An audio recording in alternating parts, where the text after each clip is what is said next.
Low back pain is one of those things that all of us have had to deal with.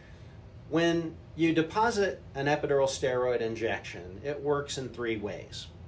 First is the local anesthetic that we put in. It's part of the medications that go into that epidural space.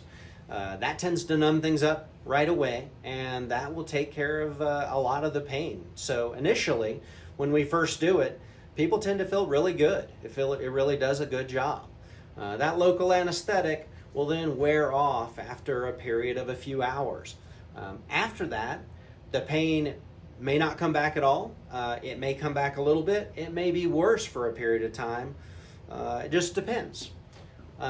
Actually, putting fluid into the space a lot of times will dilute kind of the inflammatory substances that are in there, and that in and of itself will provide a significant amount of pain relief.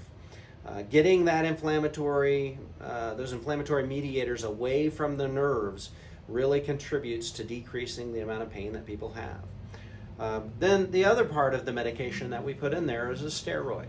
Now, the way steroids work is that they take some time to start working. So you're not going to get pain relief from the steroid for, as much as a week later.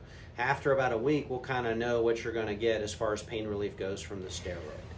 We typically know in about a week what sort of results we're going to get from the steroids.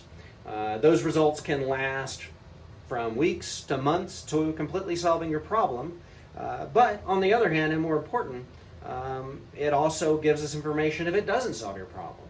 We may need to repeat the epidural after a few weeks, or we may need to take other steps if that doesn't solve the problem.